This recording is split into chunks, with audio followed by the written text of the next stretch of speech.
सियासत के गढ़ के सफर में फर्स्ट इंडिया की टीम पहुंची है दौसा, जहां जारी है उपचुनाव की जंग। एक ऐसी जंग जिस पर न केवल राजस्थान की निगाहें हैं बल्कि पूरे देश की निगाहें टिकी है, क्योंकि यह मुकाबला उन चेहरों पर नहीं है जो चुनाव में हमें नजर आ रहे हैं या चुनाव लड़ रहे हैं, बल्कि उन चेहरों पर है जो पर्दे के पीछे इस पूरे चुनाव के मैनेजमेंट को देख रहे हैं, चाहे कांग्रेस हो चाहे भारतीय जनता पार्टी। सचिन पायलट के बेहद वफादार डीडी बैरवा यहाँ कांग्रेस पार्टी के बैनर तले चुनावी समर में हैं, तो दूसरी ओर डॉक्टर किरोड़ीलाल मीणा के भाई जगमोहन मीणा कमल के सिंबल पर चुनावी ताल ठोक रहे हैं। यह एक ऐसा चुनाव है जो दौसा के राजनीतिक भविष्य को ही रेखांकित नहीं करेगा बल्कि प्रदेश की राजनीति को भी प्रभावित करेगा। सियासत के गढ़ के सफर में हम सबसे पहले जानते हैं दौसा के उस इतिहास को, उस समृद्ध और राजनीतिक विरासत को जिसने दौसा को देश और प्रदेश के राजनीतिक मानचित्र पर स्थापित किया।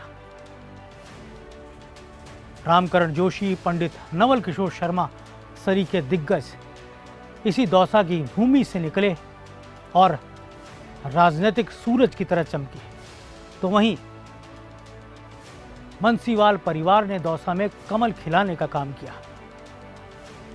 यह वो इलाका भी रहा जहां इमरजेंसी के दौरान कांग्रेस की चूल्हे हिली, गढ़ ढहे, और ये वो इलाका भी रहा जहां पर कहा जा सकता है कि कांग्रेस ने अपनी मजबूती के साथ दस्तक दी। बहरहाल मौजूदा उपचुनाव यहाँ कई राजनीतिक कहानी को लिख रहा है। एक ऐसी कहानी जो पहले नहीं सुनी गई। जब से परिसीमन के बाद यह सीट सामान्य हुई थी, तब से ही बीजेपी यहाँ ब्राह्मण चेहरे को उम्मीदवार उतारती आई है। पहली बार ऐसा हुआ जब बीजेपी ने लीक से हटकर यहाँ जगमोहन मीणा को उतारकर मीणा कार्ड खेला। कांग्रेस पार्टी भी परिसीमन के बाद से यहाँ पर दाव खेला, सामान्य भी और एसटी वर्ग को उतारा, लेकिन पहली बार आफ्टर डिलिमिटेशन कांग्रेस पार्टी के उम्मीदवार के तौर पर दलित चेहरे के तौर पर डीडी बैरवा है।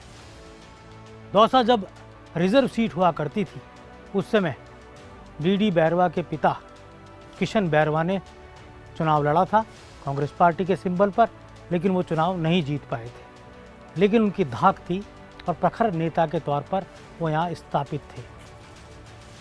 कांग्रेस पार्टी और बीजेपी में यहाँ सीधा मुकाबला है। फिर भी ये कहा जा सकता है कि यह चुनाव प्रभावित करेगा उन चौरों की सियासत को जो सचिन पायलट, मुरारीलाल मीणा और डॉक्टर किरोड़ीलाल मीणा से सीधे तौर पर जुड़ी है। यही कारण है कि मुख्यमंत्री भजनलाल शर्मा को यहाँ रोड शो करना पड़ा। दौसा की चुनावी और सियासी कहानी को हम पूरे विस्तार से बताते हैं और सुनाते हैं वो दिलचस्प बातें जो यहाँ से जुड़ी हुई है। और देवगिरी पर्वत के नीचे पंच महादेवों की ये धरती आखिर क्या सियासी कहानी कहती है, उसको बताते हैं।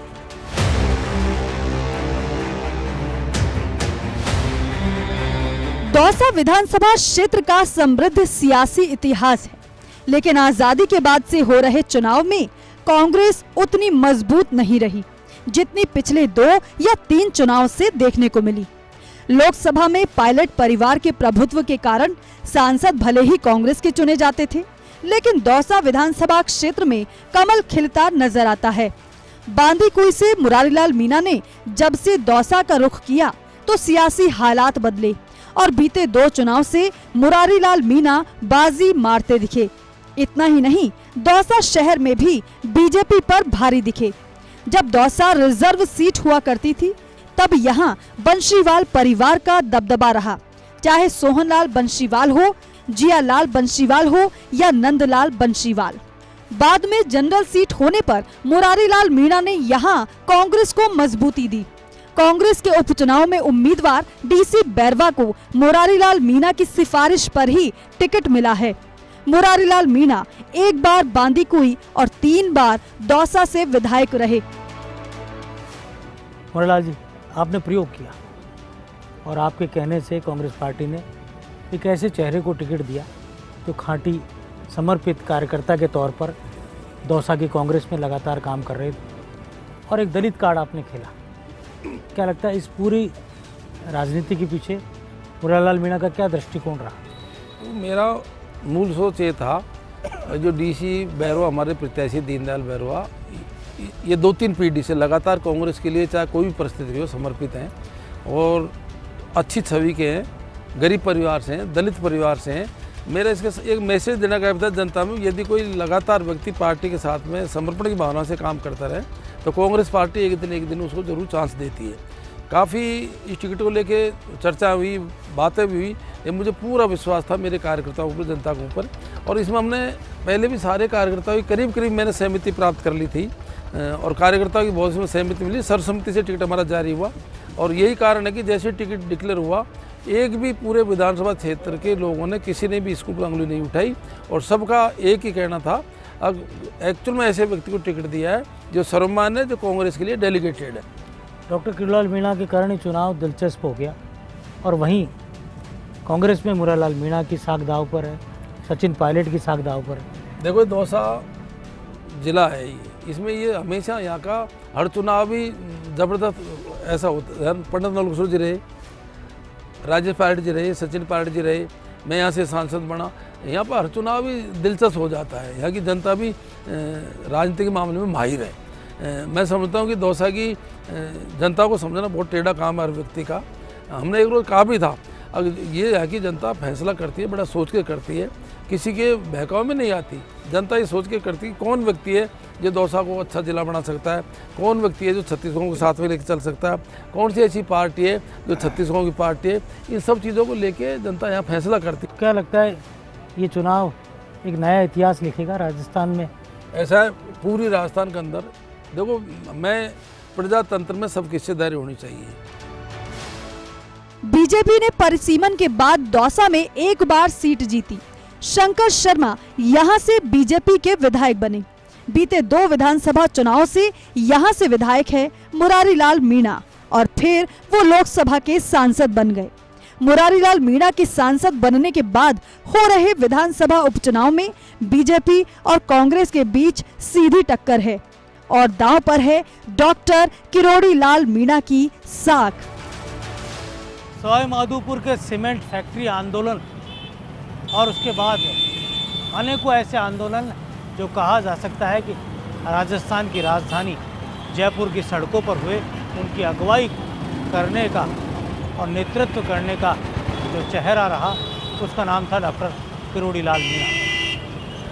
आज भी जब वो सत्ता में रहते हुए भी आंदोलन करने से गुरेज नहीं करते। दौसा का ये चुनाव डॉक्टर किरोड़ी के इर्द गिर्द घूमता हुआ नजर आता है। उनके भाई जगमोहन मीणा यहाँ बीजेपी के सिंबल पर ताल ठोक रहे हैं, मगर साख दाव पर है डॉक्टर किरोड़ी की। आरएसएस से 3य वर्ष संघ शिक्षित डॉक्टर किरोड़ीलाल मीणा दौसा के सांसद भी रहे, जिला प्रमुख भी रहे और खांटी राजनीति के जरिए दौसा में हमेशा से ही यहाँ बीजेपी की राजनीतिक पतवार को संभालने वाले रहे। चाहे मसला युवाओं का रहा हो, चाहे आरपीएससी के खिलाफ आवाज़ बुलंद करने का रहा हो, दौसा और जयपुर के बीच में उन्होंने दूरी को कभी नहीं नापा। और कई बार तो ऐसा हुआ जब वो पैदल ही आंदोलन के लिए निकल पड़े थे।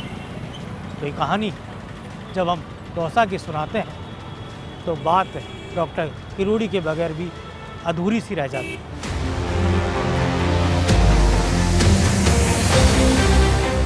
नाथू सिंह गुर्जर 2 बार सांसद रहने के बाद टोंक की तरफ चले गए थे। उधर पायलट प्रभाव के कारण बीजेपी ने लगातार लोकसभा चुनाव में यहां हार देखी। ऐसे दौर में कांग्रेस से लोहा लिया डॉक्टर किरोड़ीलाल मीणा ने।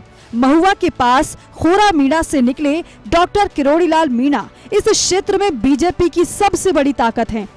खुद अपने दम पर दौसा से सांसद रह चुके। यही कारण है जब उन्होंने अपने भाई जगमोहन मीणा के लिए टिकट मांगा तो बीजेपी इनकार नहीं कर पाई। जब किरोड़ी दौसा से सांसद बने तब उन्होंने चुनाव हराया था कश्मीर से दौसा की धरती पर चुनाव लड़ने आए कमर रब्बानी चेची को। चेची खाली जेब चुनाव लड़ने दौसा आ गए थे। गुर्जर आरक्षण आंदोलन के बाद पनपी जातीय राजनीति के चलते 2 लाख से ज्यादा वोट प्राप्त कर लिए। मौजूदा विधानसभा चुनाव में बीजेपी के चेहरे जगमोहन मीणा है, लेकिन डॉक्टर किरोड़ी ही बीजेपी की यहाँ सबसे बड़ी ताकत हैं। जगमोहन लाल मेरा भाई तो है, लेकिन उससे बढ़कर भारतीय जनता पार्टी का 1975 से लेकर अब तक सबसे बड़ा समर्पित और कर्मठ कार्यकर्ता है। हमारा पूरा परिवार राष्ट्रीयता की भावनाओं से ओतप्रोत है। हम एक विचारधारा से मजबूती से जुड़े हुए हैं। तोप का गोला भी डाल देंगे तो हम हमारी विचारधारा से हिलने वाले नहीं। हमारे लिए पद कोई महत्व नहीं रखता। हमारे लिए समाज, मानव की सेवा और देश की सेवा करना सबसे बड़ा उद्देश्य है। इसके लिए चाहे प्राण क्यों नहीं चले जाएं, हम अनवरत समाज और देश की सेवा करते रहेंगे।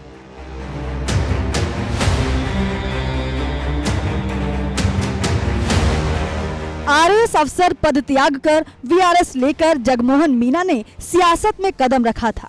पहला चुनाव लड़ना उनकी भूल थी। सवाई माधोपुर से लोकसभा का चुनाव लड़ा था, लेकिन बुरी तरह चुनाव हार गए थे। मीणा वोटर्स का झुकाव कांग्रेस के मोहम्मद अजरुद्दीन की ओर था। इस चुनाव में जगमोहन मीणा जमानत नहीं बचा पाए थे, क्योंकि वो एनपीपी पार्टी के टिकट पर थे। वहीं बीजेपी के सुखबीर सिंह जौनापुरिया सांसद बन गए।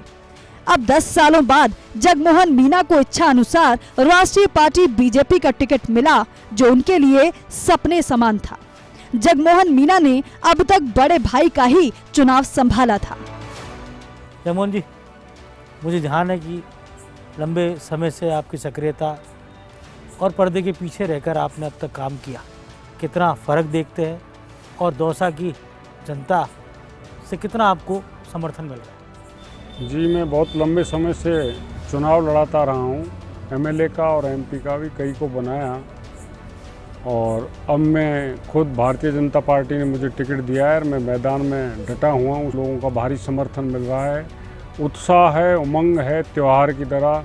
डॉक्टर साहब ने हिंदुत्व, राष्ट्रवाद और ये तमाम वो मुद्दे उठाए हैं जिनके लिए वो जाने जाते रहे, और फिर उनकी खुद की सक्रियता, लगातार उनका संघर्ष, और चाहे युवाओं के हक के लिए हो, आरपीएससी में परीक्षाओं को लेकर जो फर्जीवाड़े हुए उनके खिलाफ आवाज़ बुलंद करनी हो। जगमोहन मीणा खुद एक प्रशासनिक अधिकारी रहे हैं। किस तरह से देखते हैं, किस तरह से सेवा करेंगे वो दौसा की अगर चुनाव जीतते हैं? संघर्ष डॉक्टर साहब का स्वभाव है, और जो भी उनके पास दलित, पीड़ित, शोषित गया, चाहे वो किसी भी जाति का है, उसके साथ अगर कोई अन्याय हुआ है तो उसको न्याय दिलाने के लिए वो डटे रहे हैं, संघर्ष किया है। चाहे कोई भी मौसम हो, बारिश पड़ रही है, आंधी आ रही है, तूफान आ रही है, वो सड़क पर डटे रहे हैं और उन्होंने लोगों को न्याय दिलाया है। यहाँ तक भी सरकार में रहते हुए भी अगर उनके पास कोई पीड़ित पहुँचा है और उसमें भी सरकार को भले ही ऐसा लगा हो कि विरोध हो रहा है, लेकिन उस सत्यता के मार्ग पर अडिग रह के उन्होंने लोगों की सेवा की है। मैं उन्हीं के ख़ानदान से हूँ, उनका भाई हूँ। मैं कम से कम उन्हीं लक्षणों पर मैं भी चलने वाला हूँ कि मैं गरीब और शोषित, दलित और जिसको आवश्यकता है न्याय की, उसे न्याय दिलाऊंगा। इसी उद्देश्य से मैं राजनीति में आया हूँ। जगमोहन मीणा के सामने चुनौती होगी कि अगर वो विधायक चुने जाते हैं यहाँ के, तो ईआरसीपी का पानी पूर्वी राजस्थान, दौसा में लाने की। निश्चित रूप से ये चुनौती होगी। सियासत के गढ़ में दौसा की सियासी और चुनावी कहानी जारी है। फिलहाल लेते हैं एक छोटा सा ब्रेक।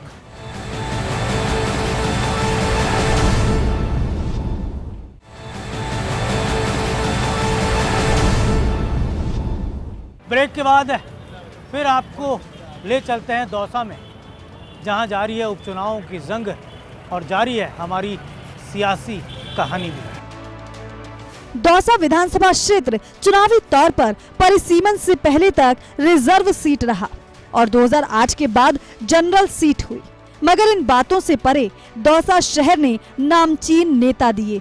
स्वाधीनता सेनानी रामकरण जोशी के बाद दौसा को देश के सियासी मानचित्र पर पहचान दिलाई पंडित नवल किशोर शर्मा ने। बाऊजी के नाम से चर्चित पंडित नवल किशोर शर्मा ने दौसा को सियासी ताकत का केंद्र बनाया। खादी के प्रबल समर्थक पंडित नवल किशोर शर्मा का जन्म 5 जुलाई 1925 को दौसा में हुआ था।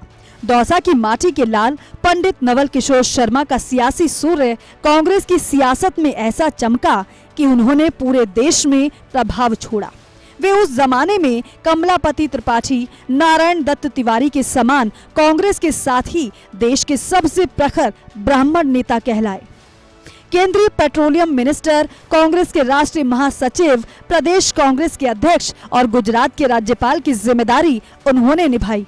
लेकिन इनके सब के बीच खास रहा उनका राजनीतिक व्यक्तित्व, जो आज भी दौसा के लोगों और देश प्रदेश कांग्रेसियों के जहन में जिंदा है।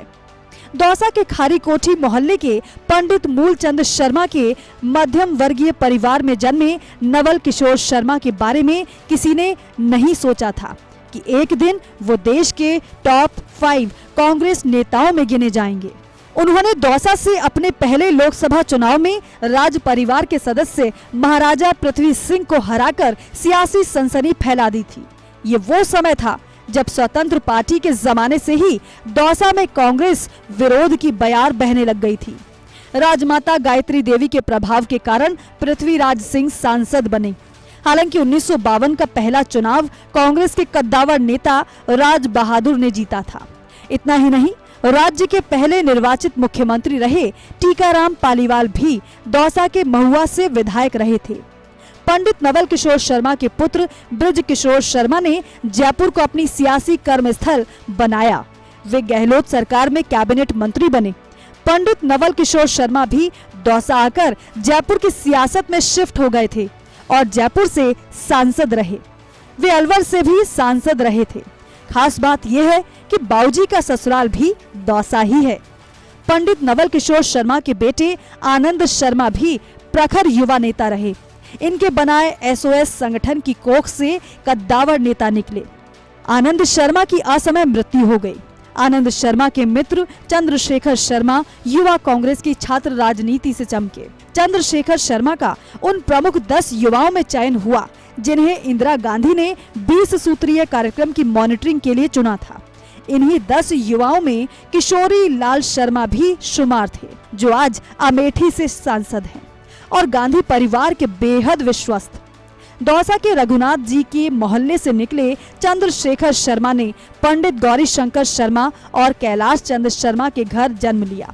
बेहद साधारण परिवार में जन्मे चंद्रशेखर ने अपने अमेठी रायबरेली क्षेत्र में किए कामों से अलग पहचान बना ली और जल्द ही गांधी परिवार और विशेषकर राजीव गांधी की नजरों में चढ़ गए।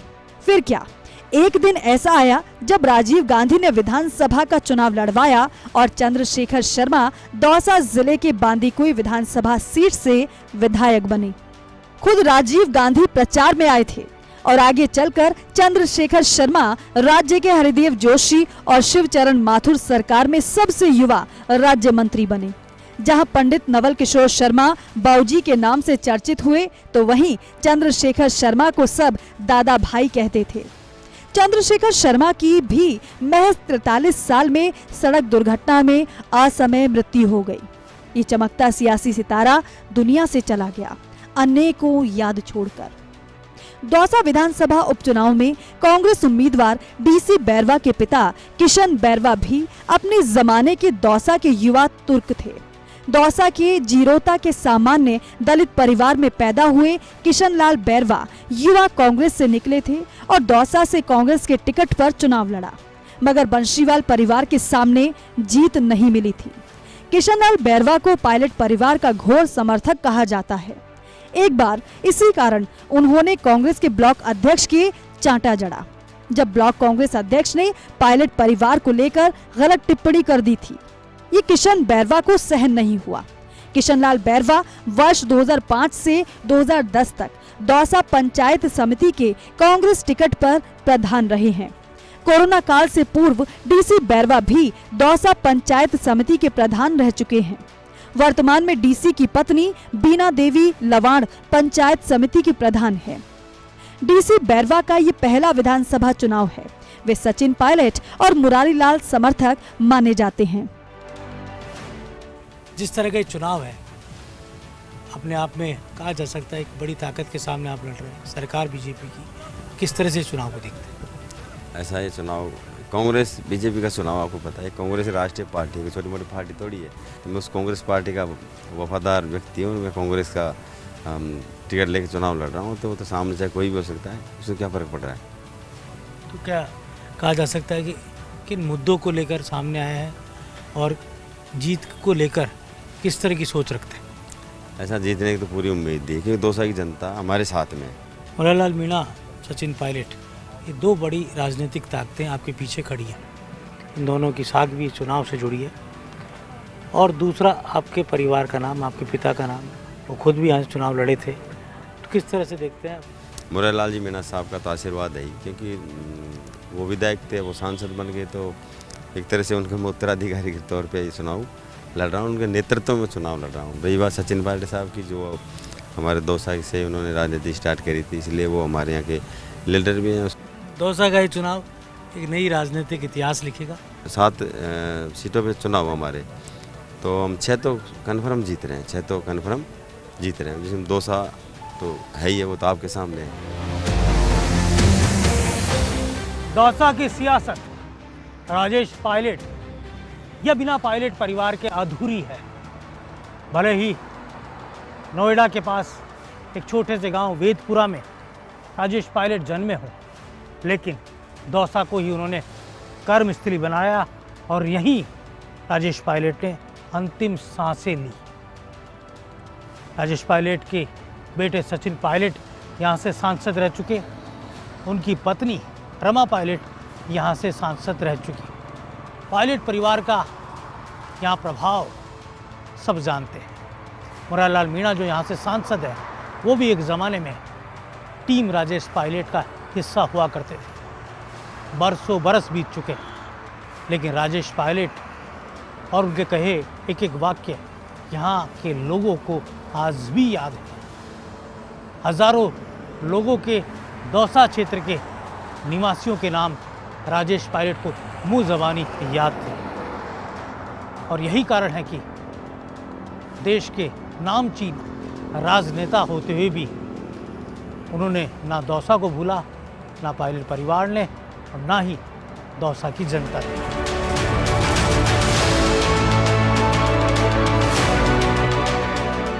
गगनचुंबी आसमां में हवाई जहाज उड़ाने वाले राजेश्वर सिंह बिधूड़ी, जो वायुसेना में फ्लाइट लेफ्टिनेंट थे, 1971 की जंग में उनके शौर्य के मद्देनजर राजेश्वर सिंह को प्रमोशन मिला। तब शायद उन्हें पता नहीं था कि एक दिन वो राजेश्वर सिंह राजेश पायलट के तौर पर सियासी बुलंदियों को छुएंगे। मगर जब दोस्त राजीव गांधी जैसा हो, तब सब कुछ संभव था।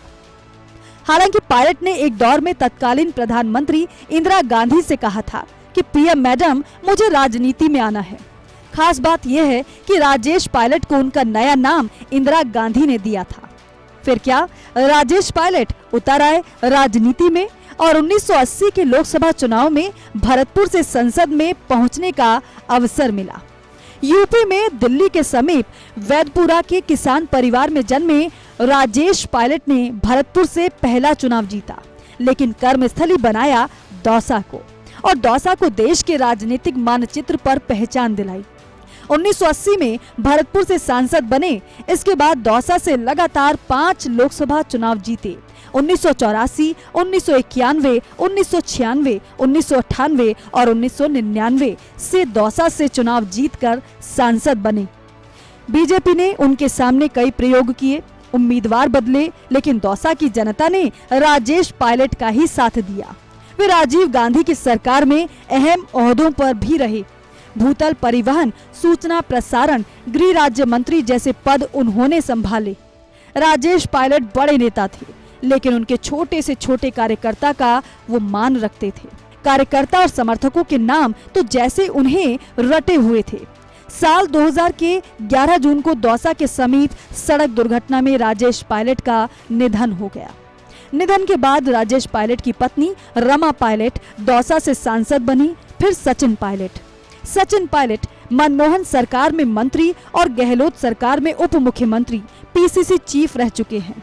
सचिन पायलट आज कांग्रेस के राष्ट्रीय महासचिव हैं। भले ही सचिन पायलट आज टोंक से विधायक हैं, लेकिन उनका प्रिय सियासी क्षेत्र दौसा ही है।